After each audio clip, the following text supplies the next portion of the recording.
Mas Bayu Baik ya. Nah sekarang transformasinya jadi Bayu Baik yang kita lihat kalau di Instagram ya @Bayu Baik. Aku juga follow tuh, sering lihat sharing tentang kesehatan, bener ya? Iya. Tentang kesehatan. Iya. Itu apa? Terus kayak hashtagnya itu kan hijrah pola makan, bener ya? Iya. Hijrah pola makan. Iya. Seberapa penting sih pola makan itu, terutama kita bagi seorang Muslim ya? Iya.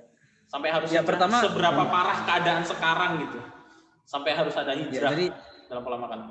Oke. Jadi yang dimaksud hijrah pola makan tuh gini. Yang pertama latar belakangnya itu adalah bahwa hari ini tuh banyak orang yang nggak ngerti makanan asli dan makanan palsu gitu. Pertama itu. Dan yang kedua itu adalah bahwa ayat tentang sholat itu di surat Al-A'raf ayat 31 itu berkaitan dengan ayat makan gitu. Dan makan dan minumlah janganlah berlebihan, itu berbarengan dengan ayat sholat gitu loh. Artinya makan itu sesuatu yang penting gitu. Makanya coba kita lihat tuh, masalah makan kan hari ini bukan hanya sebatas untuk secara biologis mempertahankan hidup, tapi lebih ke gengsi, ke budaya, partner bisnis bahkan kan gitu loh. Iya. Nah, cuman tanpa pengetahuan yang mendalam tentang makan, nah kita bisa jatuhnya zolim kepada diri kita sendiri gitu. Jadi ini lebih kepada sofistik ya, bagaimana kita hablum minan nafsi ngerti gitu. Tuh. Jadi gini, ada istilah gini, saya kan juga belajar herbal lama, 10 tahunan lebih. Di balik saya aktivis, saya itu sebenarnya punya passion tuh senang dengan dunia herbal. Karena passion saya itu ke tumbuh-tumbuhan. Cuman kan nggak saya ungkap ke publik gitu. Itu sejak kecil gitu. Iya itu. Selain saya senang dengan politik, saya senang dengan tumbuhan. Bahkan ketika SMA kan saya ikut KIR itu. SMA ikut ketua KIR gitu kan. Iya. Dan memang saya sudah belajar herba itu lama. Bahkan saya pernah sampai ke Malaysia belajar herba, kursus itu lama gitu. Selain ini diri saya yang selain aktivis gitu ya. Gitu. Cuman kan nggak saya publish tuh. Makanya saya menguasai akupuntur, bekam, terapi lintah, pelurusan tulang belakang itu saya menguasai gitu. Termasuk bagaimana persepan secara herbalogi gitu, anatomi herbal segala macam itu. Nah, ada satu permasalahan di mana tadi yang dibikin oleh kapitalisme itu salah satunya food gitu, di industri makanan. Jadi food itu hari 5F ini dulu. Kalau dulu kita diajarin tentang 5F itu ya. Iya, ini kita bicara food dulu lah ya, paling dekat gitu. Jadi kita sekarang melihat ada semacam lingkaran sesat tentang makanan ini. Coba kita tengok keliling kita, itu sudah banyak makanan palsu, bukan makanan asli ya. Justru makanan asli kayak kacang godok, jagung rebus itu sudah mulai langka. Iya. Yang ada itu makanan ya kayak Indomie, mie instan, terus kayak gitulah kebanyakan gitu. Iya. Maka ini akan berbahaya ketika itu masuk ke dalam tubuh. Sementara untuk melaksanakan aktivitas kehidupan kita butuh energi kan. Kalau dalam bahasa TCM itu namanya butuh ki. Ya butuh ki, butuh aliran energi lah. Energi itu didapat dari kita makan. Nah kalau yang kita masukkan itu makanan yang palsu, artinya makanan yang dibuat di pabrik, bukan makanan yang ada di alam, yang dari alam, atau kalau kemudian makanan yang mengalami rekayasa genetik demi keserakahan. Contoh gini, ayam ya. Ayam itu normalnya itu bisa disembelih itu umur 5 bulan, 6 bulan itu. Nah, sekarang ada ayam 1 bulan sudah 2 kilo. Itu kan mereka pakai hormon dan pakai nuklir. Nah, itu yang jadi ayam geprek sekarang. Yeah. Makanya banyak nih, hari ini perempuan itu mengalami masalah PCOS, sindrom menstruasinya nggak lancar gitu loh. Yang laki harinya punya banyak permasalahan gitu loh. Kan gitu. Tentang kesehatan, obesitas, macam-macam itu hari ini. Berarti permasalahan kalau itu bukan masalah dagingnya ya? Kan gitu. Iya, itu permasalahan bahwa cara dagingnya, cuma cara pengolahannya itu dia ya. Dia nggak alami, makanya pilih ayam kampung. Nah, makanya kita berpindah dari ayam yang boiler tadi ke ayam kampung. Berarti hijrah kan berpindah gitu maksudnya. Iya. Gitu. Jadi gitu. Nah, lanjut ya. Karena agak panjang nih kalau cerita itu. Oh, boleh. Karena sekarang saya concern di situ kan itu. Gitu. Jadi sementara ketika makanan masuk ke dalam perut, maka akan diolah kan oleh organ pencernaan kita, akan mengalami 3P. Pencernaan, penyerapan, dan pembuangan kan gitu. Nah, pencernaan itu kan masuk ke mulut, dikunyah kan ke mulut. Makanya Rasulullah juga biasa ngajari ngunyah lama kan. Dan masuk ke esofagus, masuk ke lambung sampai ke usus. Ususnya itu ibaratnya 14 kali panjang daripada lapangan tenis. Itu memang butuh waktu 4 jam. Contoh sarapan jam 6 baru jam baru ngerasa lapar, itu memang lama di usus gitu kan. Nah, Pertanyaannya ketika terjadi proses 3P tadi, pencernaan, ya, penyerapan dan pembuangan, itu kadang-kadang kalau makanan-makanan nggak asli itu terjadi masalah, problem. Contoh, kotoran tuh nggak langsung bisa kebuang. Dan ini banyak orang karena masalah konstipasi atau sembelit atau susah BAB atau perutnya akhirnya ngembang buncit gitu. Nah, ketika di situ nggak keluar, maka terjadi proses namanya autointoksifikasi atau keracunan diri sendiri. Jadi darah itu kan nyerap sari makanan kan ada di usus. Iya. Nah, ketika di usus itu darah itu nggak mohon maaf ya, EE-nya nggak keluar, maka kan keserap oleh darah gitu. Nah, ketika darah itu beredar ke seluruh tubuh, maka akan mencemari darah kan. Makanya ada istilah gini, 1000 penyakit, 1 racun. Apa itu racunnya? Adalah darah yang tercemar. Gitu. Jadi akar dari semua penyakit itu adalah darahnya tercemar. Nah, karena darah tercemar akhirnya muncul jerawat, kulitnya kusam, darah tinggi, rambut rontok, hipertensi, diabetes. Itu dari darah tercemar. Makanya solusinya itu darahnya dibersihkan. Nah, bagaimana caranya? Detoksifikasi. Makannya apa? Makan yang benar itu. Makan yang benar apa? Makan sayuran mentah, buah gitu. Makan yang seimbang, rajin puasa kan gitu loh. Minum air putih yang banyak, jalan kaki, berjemur itu solusinya. Murah gitu. Jadi sehat itu murah, justru sakitlah yang mahal. Kan gitu. Belum lagi kesedihannya kalau sakit. Kesedihannya kan harus sedih, saudara kita sakit, adik kita sakit, ibu kita sakit. Duit ya. Plus yang ngeluarin duit juga. Nah, padahal duit itu bisa kita gunakan untuk bahagia kan itu. Iya. Ya, gitu. Nah, makanya pentingnya kita memperbaiki pola makan. Jadi perbaiki hijrah pola makan itu situ. Jadi kita harus kenal tuh bahan pangan yang sehat itu apa aja gitu loh. Buah-buahan tuh khasiatnya apa aja. Jadi Allah tuh ciptakan kadar. Ada kodo, ada kadar ya kan. Contoh kadarnya apel itu punya sifat untuk membersihkan darah gitu loh. Kadarnya nanas itu punya sifat untuk membersihkan paru-paru kan gitu. Jadi lebih dari batas-batas sebuah makanan, tapi memang kita mengakui kebesaran Allah Subhanahu wa taala di sini. Gitu loh. Jadi itu hijrah pola makan di situ. Jadi kita mensyukuri gitu. Kita membawa ke situ gitu, pemahaman di mana rasa syukur kita. Kalau kita nggak ketemu makanan, puasa udah cukup. Puasa udah cukup. Berarti herbal itu bukan ini ya, bukan juga harus tumbuh-tumbuhan tanaman-tanaman gitu ya? Iya, herbal tuh gini, obat itu ada di bumi, bukan di laboratorium, gitu loh. Kalau laboratorium itu rekayasa manusia. Gitu. Kalau obat itu di bumi, karena masih Allah tuh. Contoh gini, kita tuh terjebak dengan pemikiran materialisme. Contohnya gini, tomat. Ya, kita bicara tomat nih. Tomat ini kenapa warnanya merah? Diteliti, karena ada zat namanya lycopene. Kemudian ada kandungan vitamin C, ada kandungan vitamin A. Itu kan sesuatu yang materialisme, yang terlihat. Sementara itu hanya porsinya 20%. Yang 80% itu kita nggak bisa melihat tomat itu. Nah, itulah yang namanya kasih sayang Allah tuh di situ. Nah, cuman orang kan serakah. Karena serakah, tomatnya cuma diekstrak. Ya, diambil sarinya. Padahal kan Allah kan ciptakan ada airnya di situ, ada seratnya kan itu loh. Nah, karena keserakan kita untuk demi kepentingan pasar mengekstrak itu dan membual kan gitu loh. Padahal kalau mau makan tomat ya tomat yang seger kita makan. Karena di situ adalah ada kasih sayang Allah. Allah yang ciptakan tomat itu dengan warnanya luar biasa, ditumbuhkan di atas bumi dari mineral-mineral yang kemudian membentuk tomat dan dimakan oleh tubuh manusia dan itu memberikan khasiat yang luar biasa. Jadi bukan hanya dampaknya materialisme. Kalau laboratorium itu hanya materialisme kan, kandungan vitamin A, vitamin C itu kan sesuatu yang bisa dihitung. Materi kan. Bagaimana materi yang nggak bisa kita hitung? Pernah nggak kita berpikir seperti itu? Kenapa kita menjadi materialistis, jadi matre? Kenapa? Ini kandungannya apa? Ya kan bukan dari itu. Makan tomat itu karena rasa bersyukur pada Allah Taala atas ciptaannya yang begitu luar biasa. Jadi sambil berzikir gitu loh.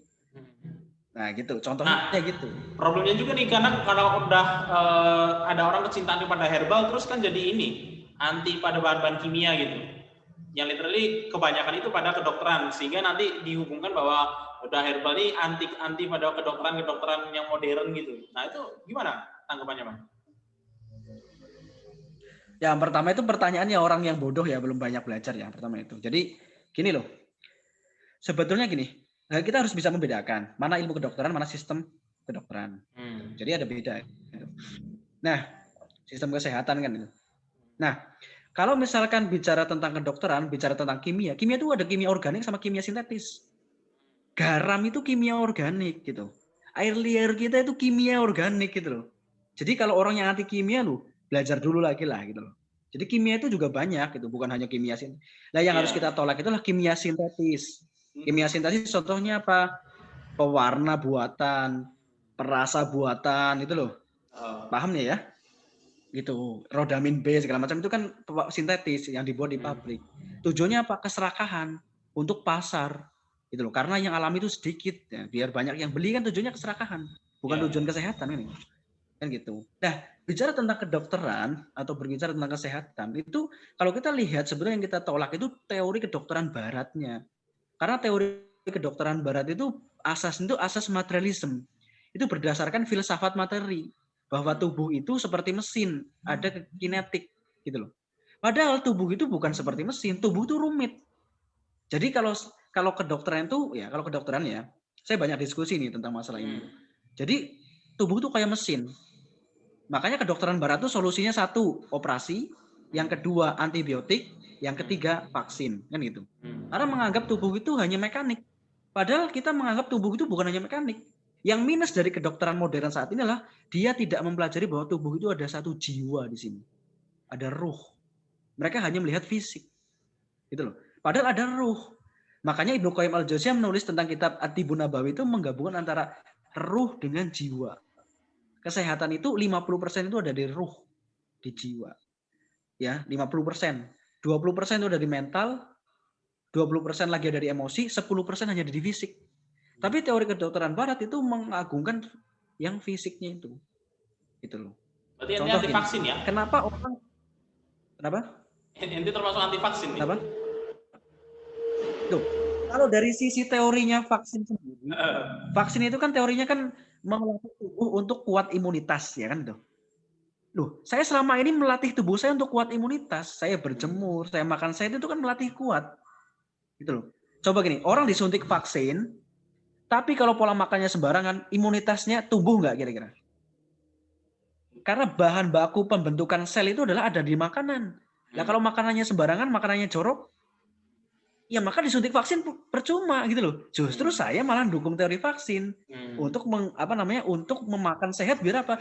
Biar ketika disuntik teori racun atau teori apa itu kuat gitu loh. Disuntik virus itu kuat. Berguna gitu. Nah, coba orang makannya Indomie vaksin nggak kuat gitu loh. Orang makannya Indomie, maaf ya, sebut merek ya. Orang makannya mie instan. Orang makannya goreng-gorengan. Nah, bahan baku pembentuk sel itu kan dari makanan. Makanan yang kita makan menjadi bahan baku pembentuk darah, membentuk sel imunitas, kan itu. Nah, kalau yang kita makan itu adalah makanan yang buruk, bukan makanan yang toyib. Kira-kira imunitasnya kuat apa enggak? Enggak kuat kan? Nah, ketika disuntik virus, virusnya akan bisa berkembang enggak? Ya enggak akan berkembang. Gitu loh. Makanya orang sehat tuh enggak perlu vaksin. Gitu loh, maksudnya gitu loh. Makanya gini, ada lingkaran sesat tadi yang perlu kita bahas tadi. Jadi dari lingkaran orang makannya sembarangan, junk food, makan makanan instan segala macam, akhirnya daya tabuhnya lemah. Lah daya tubuh lemah itu menjadi bisnis bagi farmasi sintetis, farmasi kapitalis. Akhirnya menjadi bisnis bagi vaksin. Tapi kalau kita menjaga makan, nggak perlu vaksin, bro. Nggak perlu vaksin. Imunnya udah terbentuk kita sendiri orang ya? Sehat. Ya kenapa? Imunnya udah ada kebentuk sendiri. Iya, coba antum itu setiap hari cuma makan sehat. Ya, makan sehat itu adalah makan sehat dan seimbang. Makan sehat itu makan yang tubuh butuhkan, bukan makan yang kita doyan gitu. Kebanyakan tuh orang makan yang kita doyan gitu loh. Contoh, kamu makan sosis karena doyan, tapi pertanyaannya tubuh kita butuh sosis enggak gitu loh. Yang butuh tubuh kan satu protein kan gitu loh. Itu karbohidrat gitu kan. Lemak, vitamin kan gitu loh. Iya. Nah, banyak yang di sana itu kan udah rekayasa, kayak mie instan contoh itu sudah bukan sesuatu yang alami lagi kan gitu. Nah, karbohidrat, lemak, protein itu kan ada di bahan makanan yang alami, ada di beras hitam, beras putih, beras merah, di ayam kampung, ada di telur ayam kampung, kan gitu. Jadi kita tuh nggak makan produk kapitalis, justru ini melawan kapitalisme saya. Oke. Jadi berubah. Apa? Dari hal ngelek lagi. Oke. Gitu ya. Nah, balik lagi tadi. Lebih ke ini lagi, kesehatannya lagi. Tadi kan sempat ngomong nih Mas Bayu nih tentang apa kalau jadi perut buncit. Oke. Ya, ingat nggak? Nah, suara motor. Suara motor, bro. Ah? lagi main nih di pinggir jalan kan. Biasa dekat alun-alun, jadi ini motor-motor sembarangan knalpotnya kurang ajar ya Pak. Nah, perut buncit itu berarti tanda sehat apa nggak sehat perut buncit itu, Mas? Perut buncit itu tanda nggak sehat. Jadi kalau kita dalam berarti semua perut mengkaji buncit itu tentang nggak sehat gitu? Kita sendiri, sorry nge-lag. Yang buncit, kadang perut keroncongan itu kan komunikasi perut kepada diri kita. Makanya idealnya kita punya timbangan lah, ditimbang berat badan kita tuh udah lebih banget apa enggak sih gitu. Kalau perutnya sampai buncit berarti ada sesuatu. Berarti kita serakah, ya kita kapitalis dong. Karena apa? Kita kelebihan dalam konsumtif gitu loh. Wong orang tuh makan satu kepala aja cukup. Cuman posisi lambung itu kan kadang-kadang bisa 7 kali lipat karena lambung kita kan satu kepala ukurannya nih. Jadi lambungnya Mas Dika ini ukurannya satu kepalanya Mas Dika. Cuman dia bisa menampung sampai 14 kali lipat ukuran lambung. Itu fungsi lambung yang maha dahsyat. Lah kadang orang tuh terlalu serakah dimasukkan semua karena apa? Karena doyan, karena selera. Lah selera itu apa? Nafsu. Jadi karena nafsu. Jadi makan bukan karena kesadaran, ya makan benar dan makan pintar karena sadar, tapi makan karena nafsu. Lah kalau kita udah ngikutin nafsu, ya hancur tubuh ini. Buncit perut. Dilihat aja nggak enak, jelek, ya nggak? Itu dari sisi yang bisa kita lihat gitu loh. Makanya terus ngidealinnya kita gimana, Mas? Kenapa? Ngidealinnya gimana? Udah terlanjur buncit, kayak gua kan gede nih, termasuk berat badannya gendut gitu. Nah, itu udah terlanjur kayak gini, mengidealkannya lagi tuh gimana?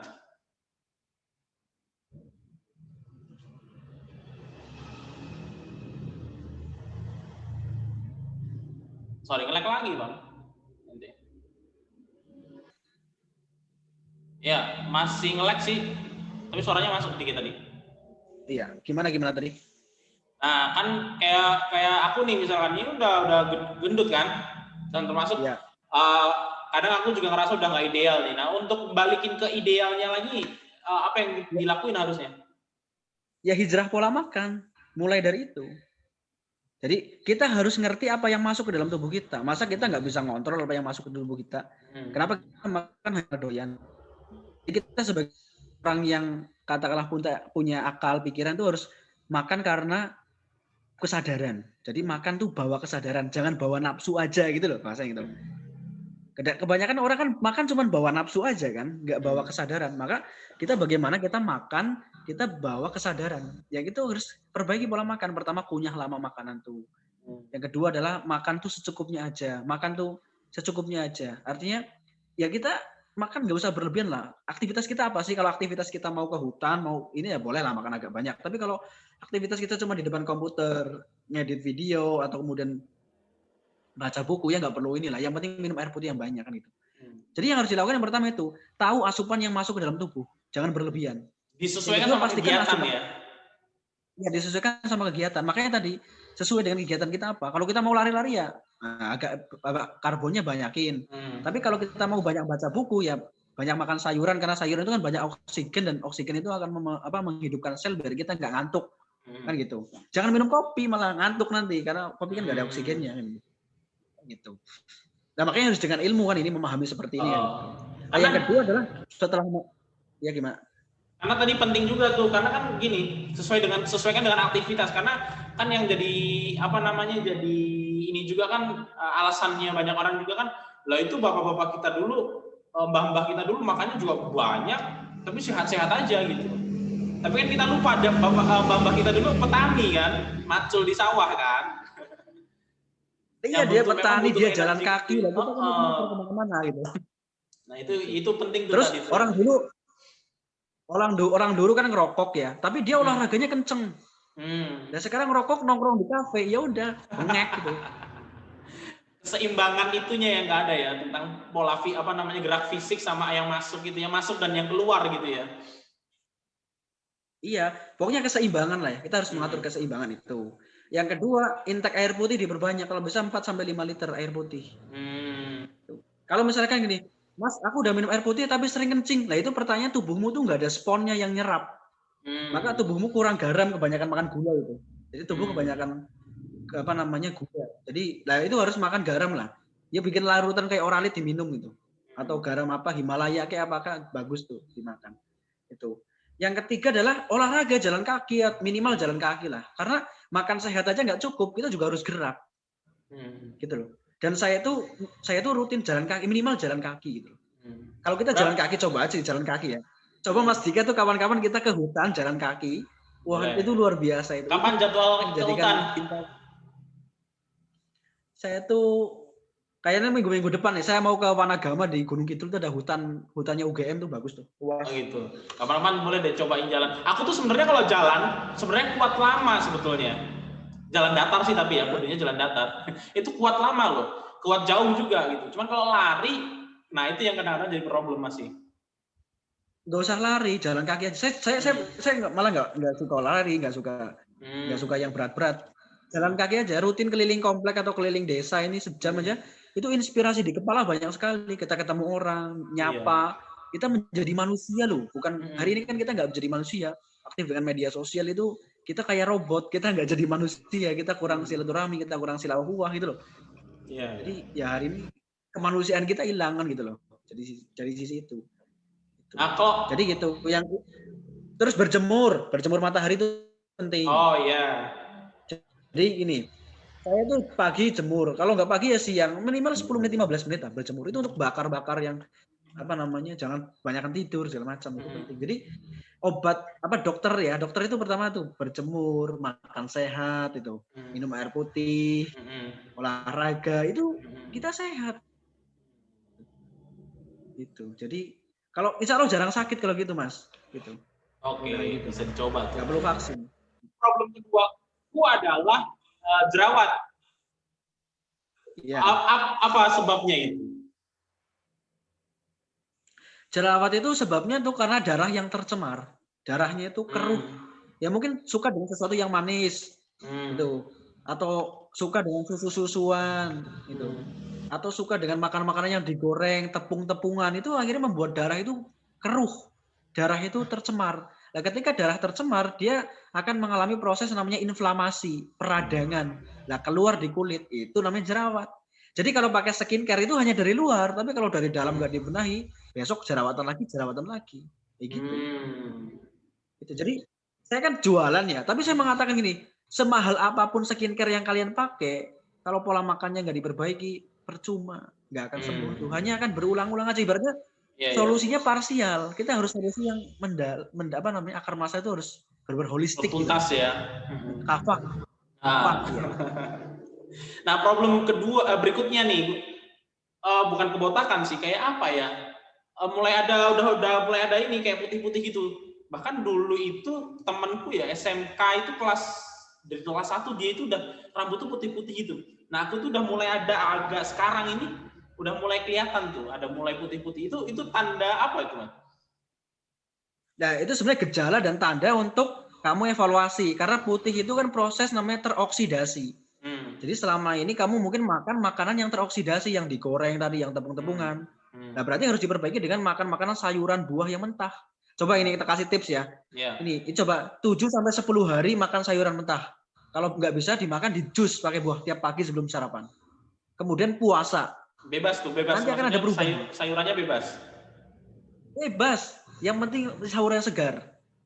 Murah gitu malah. Contoh gini, ngejus tomat, wortel, sama apel hijau pagi-pagi. Diminum.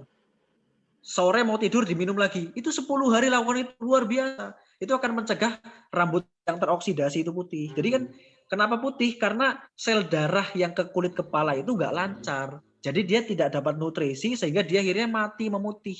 Gitu loh. Jadi tugas kita itu tadi yang saya sampaikan. Jadi 1000 penyakit, 1 racun. Apa itu 1 racun? Darah yang tercemar. Jadi segala sesuatu karena darah kita itu tercemar. Nah itu salah satunya dikeluarkan dengan bekam itu sebetulnya ada sunahnya kan itu dikeluarkan, didetoks darahnya. Tapi kalau nggak bisa ya minum. Gimana? Ya gimana? Gini, satu lagi nih kayaknya kan ibuku itu udah termasuk ini ya kayak pernah stroke ringan. Nah, stroke ringan. Ya. Dimana kan semati sebelah tuh.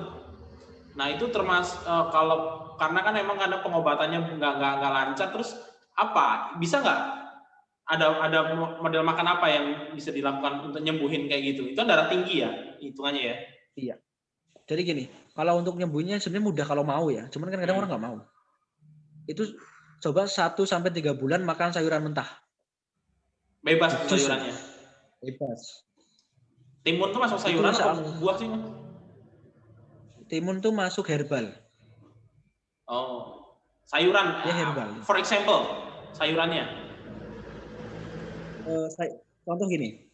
Contoh tadi wortel, tomat, ya, apel hijau, ya, terus bayam, buah naga, lobak, contoh. Terus tiap hari. Usah minimalkan makanan yang digoreng, minimalkan tepung, gula, ya, minyak-minyakan diminimalkan. Lebih baik makan biji-bijian sama buah-buahan. Minum air putih, ya, jalan kaki di siang hari, insya Allah tuh 3 bulan itu ada perubahan. Karena apa? Orang stroke itu darahnya terlalu kental. Jadi nggak ngalir ya, mandek gitu ya. Jadi efeknya itu tadinya gejala stroke yang paling pertama itu ditandai dengan darah tinggi, darahnya tinggi. Nah, ketika orang darah tinggi dia minum obat kimia, maka nanti efek sampingnya adalah stroke. Nah, saya akan jelasin ini. Jadi ketika orang darah tinggi itu kan darahnya kental, darahnya keruh. Nah, karena darahnya kental dan darahnya keruh, pertanyaannya apa yang membuat darah kental dan keruh? Tentu dari makanan dong. Ketika dia masuk ke perut diserap itu, kan darahnya tercemar, kan gitu loh. Darahnya kurang oksigen. Nah, maka ketika kita makan sayuran dan buah-buahan mentah itu akan memberi oksigen lebih banyak, gitu loh. Jadi bayangkan ketika makanan kita tuh dari banyak tepung-tepungan, tapi tepung udah digoreng lagi gitu, goreng. Kemudian apa namanya makan makanan yang lain yang manis-manis segala macam, itu nanti dia akan mengotori darah. Lah ketika darah kotor, ibaratnya seperti pipa paralon tuh. Kalau kotor dia akan menyumbat kan. Menyumbat itu ya. Menyumbat darah ini yang menyebabkan darah tuh naik jadi tinggi, darah tinggi. Nah, ketika diminumin obat darah tinggi itu adalah obat yang fungsinya adalah menguatkan kerja jantung. Jadi jantung semakin mompa, dan semakin mompa akhirnya pecah jadi stroke. Nah, jadi awal mulanya begitu. Nah, kalau untuk memperbaikinya gimana? Kalau misalkan kita tanpa obat, ya jadikanlah obat itu sebagai makananmu. Itu makanya tadi ketika kita kembali ke herbal, kembali kepada alam, ya, karena orang sakit itu karena melepaskan diri dari hukum alam, dari sunatullah, kan gitu. Contoh, lihat ini. Ada nggak kambing kena stroke? Nggak ada kan? Kenapa? Yang dimakan apa? Rumput. Rumput itu kan mentah. Itu banyak oksigen. Sehat. Ya paling kalau sakit keracunan doang sih ya. Ya itu kan juga salah manusianya juga kan? Iya. Rumputnya rumput keracunan apa gitu biasanya kecampur di dalamnya. Bisa dikasih makan. Tapi coba kalau mereka kan secara hukum alam kan sehat. Lah kita itu karena serakah tadi, kita makan segala macam, kita makan hanya bawa nafsu, nggak bawa kesadaran itu. Jadi insya Allah kalau mau ikhtiar, yaitu hijrah pola makan diperbaiki. Biji-bijian. Lah kalau masak nasinya itu dicampur sama kacang hijau, sama jagung manis, sama ubi dimasak jadi satu. Itu nutrisinya jauh lebih bagus. Jangan hanya nasi putih, karena nasi putih itu tinggi sekali gulanya. Nah, itu yang bikin perut buncit itu salah satunya nasi putih. Nasi ya. Itu. Iya, karena indeks gula di dalam tubuh kita itu hanya 25 gram atau sekitar 3 sendok.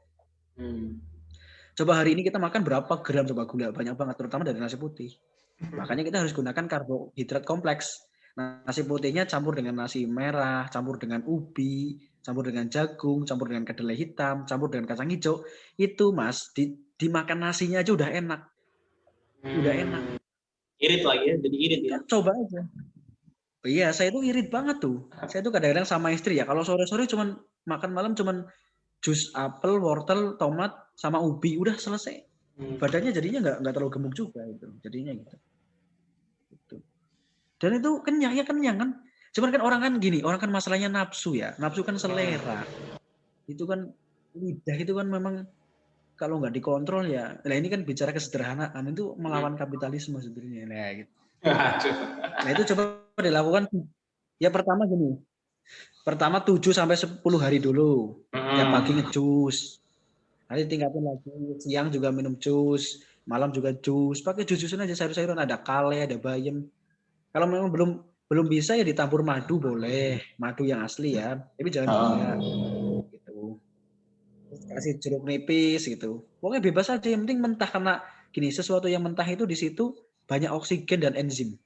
Dia akan menutrisi darah. Tapi Mas, Terutama yang warnanya hijau-hijau itu. Jadi kalau ya gimana? Lanjut dulu. Gimana? Ya. Jadi gini, ini bicara tentang kebesaran Allah Subhanahu wa taala. Jadi Allah itu ciptakan warna itu nggak ada yang sia-sia. Contoh warna hijau ya. Warna hijau itu kandungan zat besi dan kandungan oksigennya itu tinggi sekali. Jadi cocok untuk mengobati ketika badan kita tuh rasanya lemes, letoy, nggak semangat, nggak ada tenaga, itu karena kurang oksigen di dalam tubuh kita. Atau ketika kita sakit kepala, pusing, migrain itu karena ke otak itu kurang oksigen. Kan gitu. Itu obatnya itu yang warnanya hijau-hijau itu. Makanya herbal itu cocok kan itu. Kemudian yang kedua, Allah ciptakan warna kuning, contohnya lemon. Warna kuning itu untuk obat apa? Untuk liver, untuk hati itu. Jadi orang kena penyakit kuning kan matanya kadang-kadang kuning, kulitnya kuning kan gitu. Nah, itu obatnya kulit lemon tuh, yang kuning itu.